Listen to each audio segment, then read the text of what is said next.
L'association L'Envol des Cœurs Unis a pris son envol, mais cette fois-ci, Saint-Louis était à l'honneur. Le samedi 14 mai 2022, ladite association s'est rendue à Saint-Louis pour une distribution de fournitures scolaires en collaboration avec Enea World, une association basée en France.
L'accueil chaleureux qui a été réservé aux membres de l'association,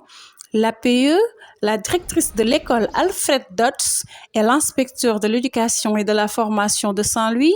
ont pris parole pour remercier les membres de l'association L'Envol des Cœurs Unis et leurs collaborateurs Enea World.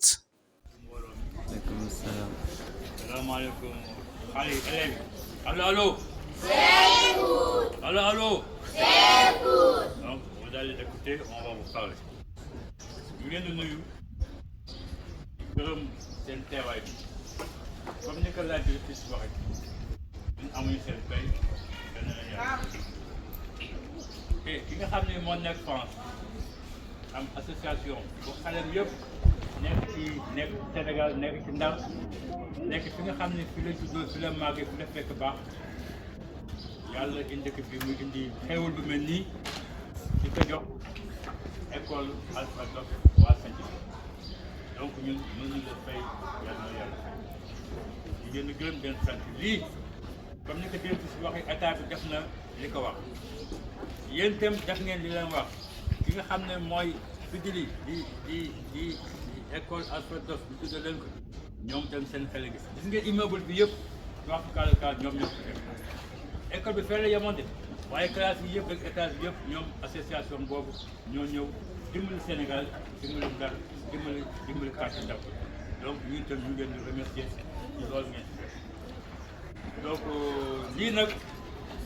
ay affaire école ay outil école la yoo xam ne élèves yi ñoo ko moom donc daan leen ko joxe ni mu waree comme ni ko daan jaar ñu leen kaa séddalee du am benn problème noonu ñu fas yéene devant la directrice devant les enseignants jox ko élève par élève ku nekk la nga am droit ñu jox la ko nga yóbbu sa kër loolu daal l'inspecteur mooy sunu kàddu leen remercier parce que léegi naaj na déjà am nga koo war a dem yaa ngi ko bàyyi ñëw fii ci lii ñu ngi leen gën leen sant wa salaam la jàngal waaye daan na ñëw ba fee taxaw ci buntu bi di tooñ école doj tableau xeer dawaat dellu école récréation bu nekk dana jógee école am daw si ñëw fii wax loolu ñooñu parce que ay doomu baayam ñoo fi doon jànge sax ñu dëkkoon fii sañ suuf dana ñëw tooñ leen dawaat delluwaat école récréation bu ne dana ko def moom moo foog mu def loolu moom moo nekk ki nga xamante ne moo sooke lii tey jii parce que sama doomu tey la ñu bokk benn kër gi ñu juddoo mu jur doom bi ñu bokk ci benn association bu nekk sa France donc sa France bi aussi ñu def association am tubaab bu leen di dimbale ñu ne ko ñun ñoo ngi fii ci France waaye ñun fa ñu jóge fàttewuñ ko te bàyyi nañ fa ñoo xamante ne soxla nañu ndimbal ñu nekk fii toog rek di xoole te tal suñu bopp kase tamit duñu li ñu gënal bëgg nañu di fàttaliku ñanu bàyyi ginnaaw association bi yaatu na dëkk ak dëkk dañ fay def moom mii yaayam toog ba yàgg ni ko yow xanaa bay ci sa wewu tànk di nga dem Fatick di nga dem Fongolembi di ngeen dem dëkk yi nu mu tuddati fu nekk ngeen dem yóbbu ndimbal yow sa tante école la yor te ñun foofu lañu bokk kon nag ndimbal boobu dama bëgg ren mu jublu si Ndar ngeen tànn Ndar ñoom it membre association bi kenn tegu si baax ñun am d'accord si choix wu Ndar laaj ma lu yàgg ay information yu bëri dañuy wax dama leen wax ne bu ñu xool rek ni école bi mi ngi bindoo nii li mu li ko lal si suuf choix bi baax na choix bu pertinent la bare na duma toog di lim yëpp ñun ñoo ngi nii ñoo ko bokk di nii si école bi ku nekk xam na ne te doo turam rek wane na ne ndimbal yàgg na fi Alfred Dox lañ ko tuddee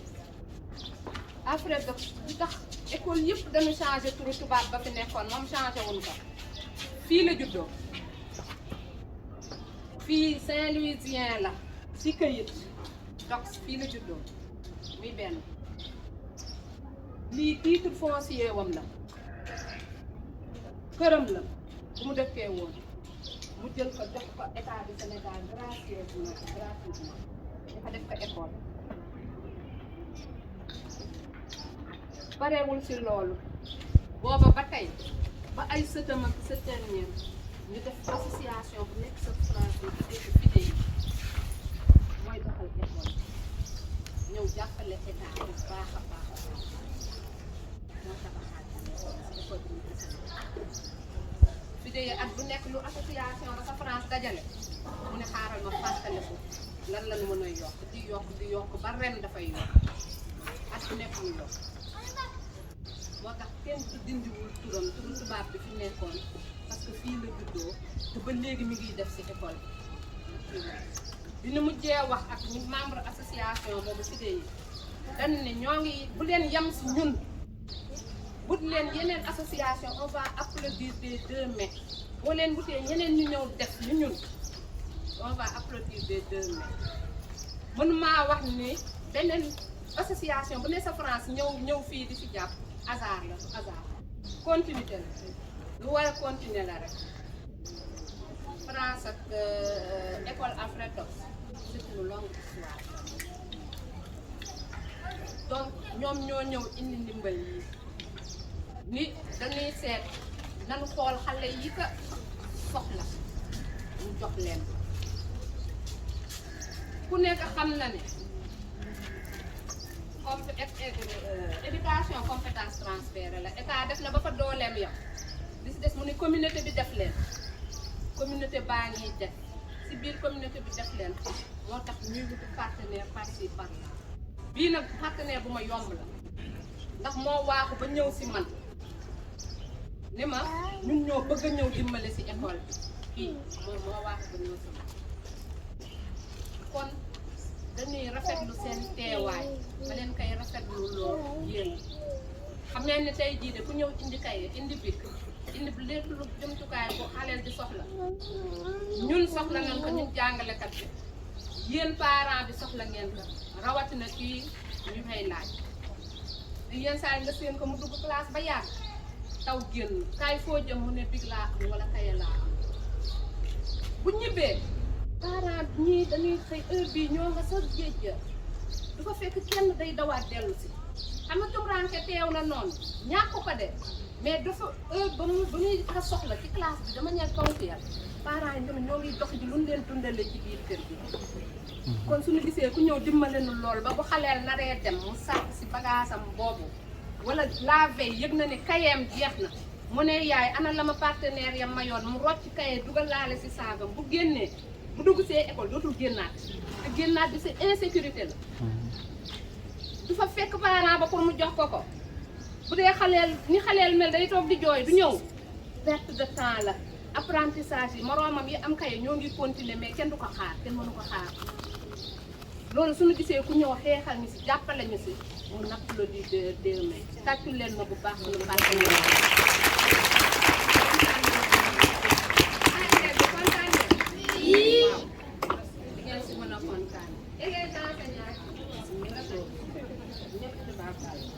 donc pour pour ñu bañ a guddal naaj bi sax na xale yi toog nañ si naaj bi te parents yi tamit dañu am soxla yu ñuy doxi ma yem foofu di leen dolli gërëm di leen sant di leen wax tànk yi ngeen jéggi jógee France ba agsi fii yal na nekk barke lu ngeen dépensé fii tey yal na ngeen lu ko ëpp ay milliards mu saawaan baawaan si fi nga seen yéene ak yëpp ne ngeen si kaw seen yéene ëpp na lii yal na seen yéene ngeen am ko ba mu weesu seen njox ngeen continuer seen association bi continuer dund ngeen am li ngeen soxla xale yi daan leen ko ñaanal waajur yi daan leen ko ñaanal ñun ñii tamit leen ko waafe daan leen ko ñaanal merci beaucoup. man inspecteur Cissé maa ngi nuyu population Langue de Barbarie yëpp ak waa Sanc ba di rafetlu bu baax teewaay bi di wax ne ñoo ngi leen di jaajëfal ci ni ngeen ñëwee uy si ñi nga xamante ni ñoo fi OTT ñoo aussi uy si directrice am na solo trop parce que li muy liggéey yëpp pour yéen donc ñoo ngi jaajëfal population yi di masawu coono ci xaar bi ak naaj bu tàng alors directrice ñoo ngi lay nuyu di la jox sa wàccuwaay di la wax ne ñu ngi bàyyi xel ci yow bu baax a baax a baax yow ak sa équipe pédagogique yéen a ngi liggéey bu am solo te occasion bu mel nii buñ ci teewee war nañ ko seedeel population nañ leen ñaanal dooleel leen parce que chaque jour ñi ngi def un travail remarquable au niveau de l'école DORS te dañoo yaatal yemale wuñ ko ci ñoom rek ubbi nañ école bi ba nga xam ne yeneen école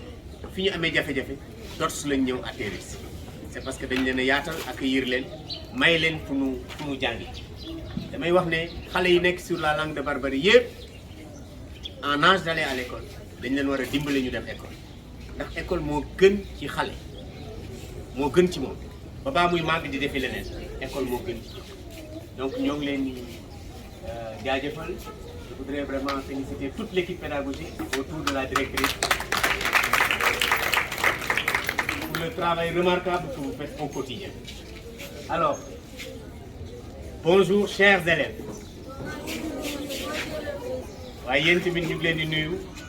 di leen wax ne lii yëpp yéen a ko waral de mag ñi bu ñu dajaloo lépp lu ñu mun di am li ñuy wax ci olof ku ne soo sañoon sa doom moo lay raw loolu lañ leen di ñaanal xale yi fii lañ nekk tey nekk xale waaye lépp lu ñuy def ci ñoom yal na ci suñu borom def jeexital ba ñoom tamit ñu màgg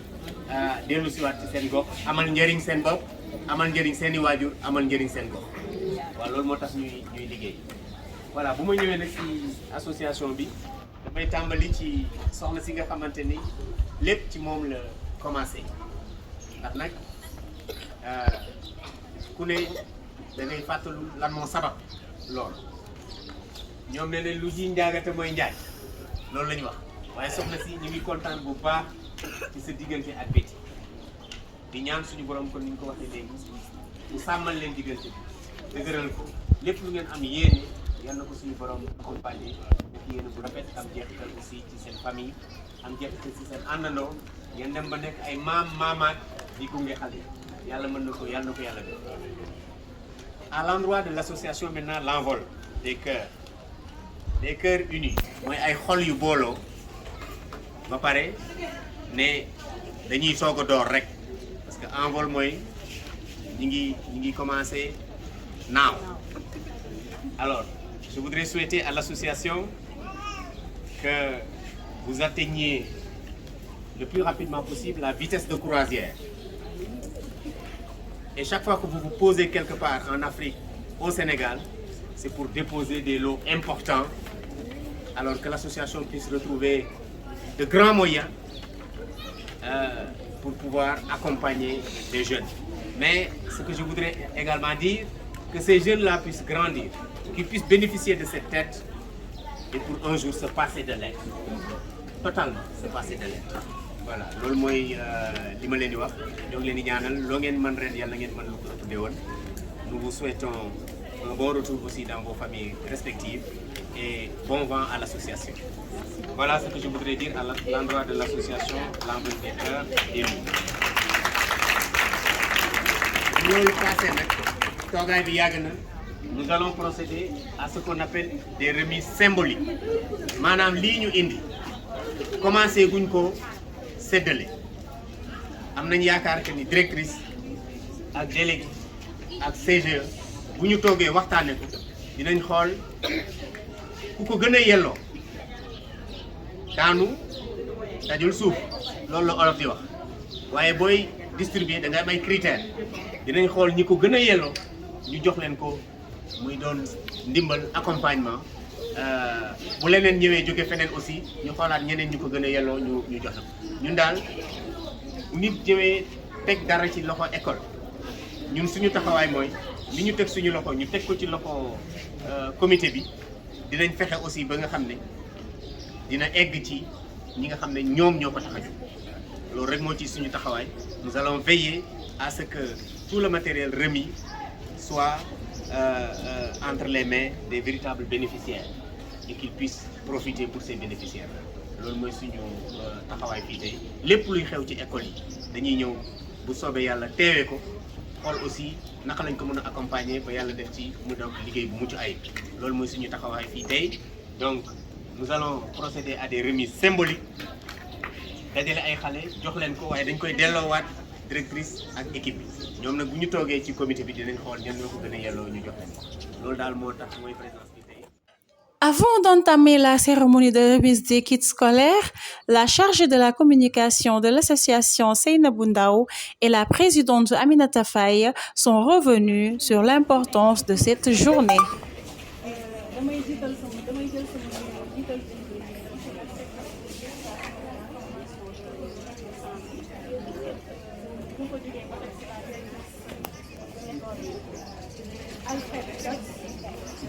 nuyu aussi suñu yaay bi nga xam ne moom lañ àndal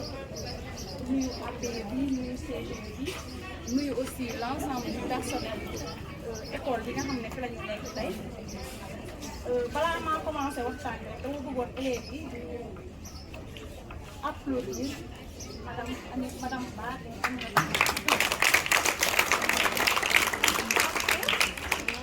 nee nañ lu jig jàpp parce que moom moo am idée bii nga xam ne moom la ñuy def tey mooy association bi nga xam ne moom lañ créé tey di ñëw di def ay action ci école yi ci hôpitaux yi moom idée boobu ci moom la jóge mu wooñu ñu ñëw gunge ko si donc duñu def lu dul remercier ko waaye aussi di remercier yaayam bi nga xam ne moo toog moo ko encouragé pour mu mën a dérouler activité yi nga xam ne moom lay def parce que bu ko neexoon itam mu ne ko non am na lu la doy def ko ci ñun def ko ci say rakk wala def ko ci sëñ mais non bu jógee pour def action au contraire daf ko ci accompagner daf ko ci encourager gunge ko ci def ci coono def ci lépp ba pour que Aminata Faye mën a dérouler ay activité am ak ñi nga xam ne moom la ko bokkal. damay ñëw rek ci association l'envol des cœurs unis donc l'envol des cœurs unis association la boo xam ne dafa jug pour dimbali néew di doole. bu ñu nee néew di doole nag ñëpp xam nañ ne Afrique am na benn pàcc ci Afrique boo xam ne dañ leen considéré comme ay néew di doole donc association bi nga xam ne mooy l'envol des cœurs loolu moo ko tax a waaye nag feccum liir bu neexee ndey ji moo jàpp si mbagg ñun ànduñu si ñun kese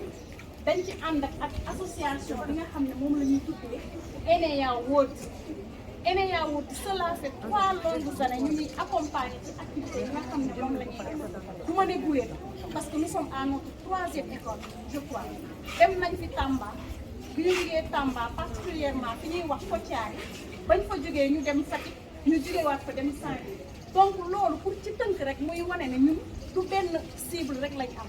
Sénégal bi yëpp moo ñu ñor Sénégal bi yëpp moo ñu intéressé te li ñu tax a jóg mooy dimbali ñi nga xam ne dañoo nekk ci yoon muy ndaw nee nañ xale moom bi ku teral xale yàlla teral ñun ay acteurs éducatifs lañ man mii di wax ak yéen je suis institutrice mais comme ni ko directrice waxee sànq des fois di nga gis école nga ne ñii jeexaluñu dara fekk ci biir ñu ngi souffrir di nga gis ay parents yu bëgg a dimbali seen ay doom mais amuñu les moyens donc képp koo xam ne jug nga pour ñëw ci seen biir jàppale leen kooku du ñu def lu dul sant la gërëm la aussi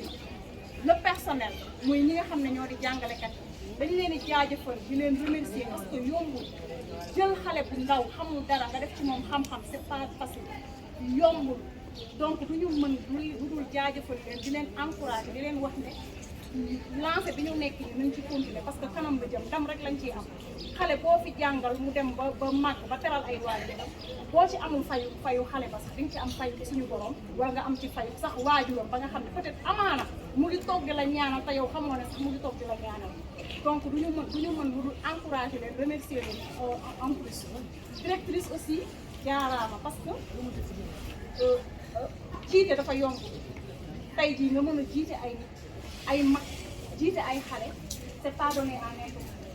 qui parce que am na kii yu bëri yu ëmb ñu ko ëmb donc dañ lay encourager di la remercier di wax parents yi aussi ñu ngi leen di jaajëfal parce que dañuy xëy di dem pour seen njaboot di daw pour seen njaboot pour lan seen njaboot réussir seen njaboot doon nit am maanaa ci dëkk bi ñu ngi def lu ñu mën ñu ngi bay seen waar mais dafa am lu manqué donc dañuy moo waral képp koo xam ne mën na ko wala képp koo xam ne am na yéene pour ñëw jàppale yaay yi nga xam ne ñooy toog man du ma ne papa de man je parle aux femmes man yaay laa parce que man jigéen pour man ku yar jigéen yar société jigéen mooy yar société jigéen mooy defar jigéen mooy sang jigéen mooy yóbbu doomam mu jàng la plupart ci école yi boo demee jigéen ñi ñooy jëli seen bulletin doom yi jigéen ñi ñooy jëli seen kaye doom yi donc gàcce ngaa la ma yéen jigéen ñi nga xam ne yéen a ngi ci ñëpp pour seen doom avant pour seen doom réussir donc dañu leen jaajëfal di leen wax ne fi ngeen teg seen tànk bu leen ko teg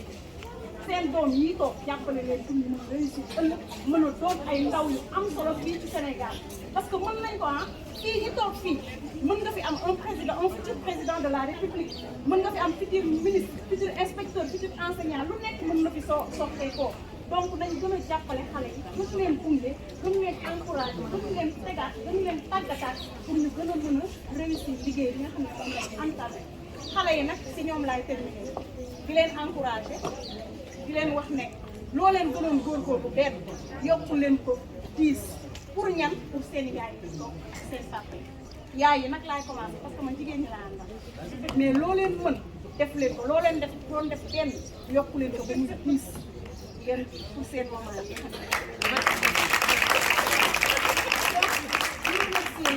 di remercier école bi nga xam ne sama ñaw dara di leen jaajëfal accueil bi macha allah kontaan na di wax ne aussi liggéey bi nga xam ne moom la ñuy def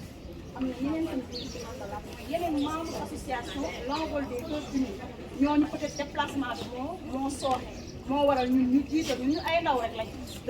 dañ ñoo yónni rek ñu ñëw bu ñu paree dañuy delluwaat rendre compte ñoom tamit ñu ngi leen remercier di leen jaajëfal di leen wax ne kontaan nañ ci accompagnement bi nga xam ne moom la ñuy accompagner pour ñu mën a ñëw dérouler suñuy activité ici au niveau du Sénégal au niveau aussi de l'Afrique parce que ENEA day intervenir au Sénégal intervenir aussi ci sous-région bi yëpp donc ñoom dañ leen di jaajëfal di leen wax ne kontaan nañ trop si ñoom merci à vous. De m'exprimer en français. Après, il y aura ma collègue qui va parler en Wolof. Alors, je commence par remercier tout le monde par votre présence. Effectivement, comme l'a dit Maman Betty, ce n'est pas évident du tout. Alors, Maman Betty, merci beaucoup d'abord à France. Donc, pourquoi on a voulu vous aider? Ce n'était pas évident, comme l'a dit Maman. Elle a fait la demande. Moi, j'étais très contente. J'en ai parlé avec tous les membres de l'association qui ont suivi derrière. C'est juste parce qu'on a vu en vous une personne déterminée, une femme très brave, qui lutte pour l'avenir des enfants, qui lutte pour qu'ils puissent réussir demain. Donc, c'est pourquoi on s'est dit oui, papa. Et on a fait changer. Donc, l'honneur vous revient totalement. Donc je vous demande à tous, s'il vous plaît, d'applaudir très très fort la directrice. Je vais remercier également le corps enseignant. Donc je vais remercier également les maîtres. Alors, ils sont la base de tous. Par exemple, aujourd'hui, si je peux m'exprimer en français, c'est grâce à eux. Voilà, j'ai appris, j'ai fait toutes les écoles avant d'arriver en France. Donc avant d'arriver en France, et machallah, c'est grâce à eux. Donc aux élèves, je vais demander d'applaudir très très fort le professeur.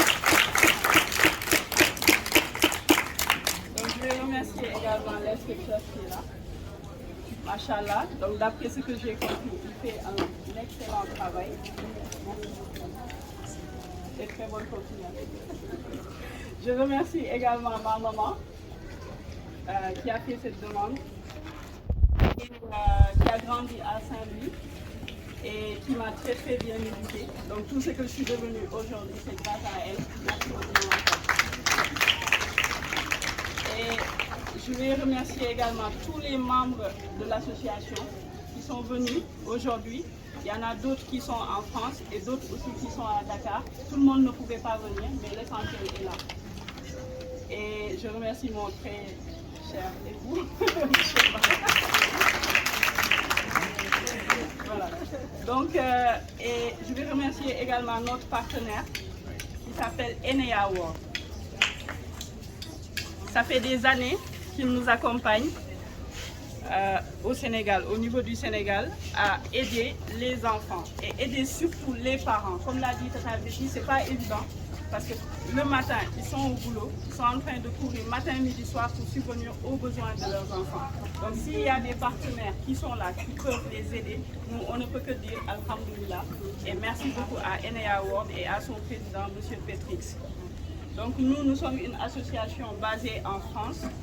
mais l'essentiel de nos actions, c'est au niveau du Sénégal. Nous sommes nés ici, grandis ici, et nous allons mourir et être enterrés ici aussi. On aime la France, mais on adore notre pays, le Sénégal. Donc, tout ce que nous avons, nous allons le ramener dans notre pays, le Sénégal, pour l'aider dans son développement. Et si on aide les enfants, on aide la réussite et le développement du Sénégal pour demain. Donc c'est tout ce que je tenais à vous dire et merci beaucoup.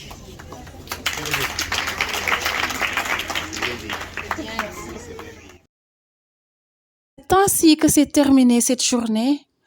Nous étions à Saint-Louis à l'école Alfred Dodds pour une journée de distribution de fournitures scolaires par l'association L'Envol des Cœurs Unis et leurs collaborateurs Enea Awards.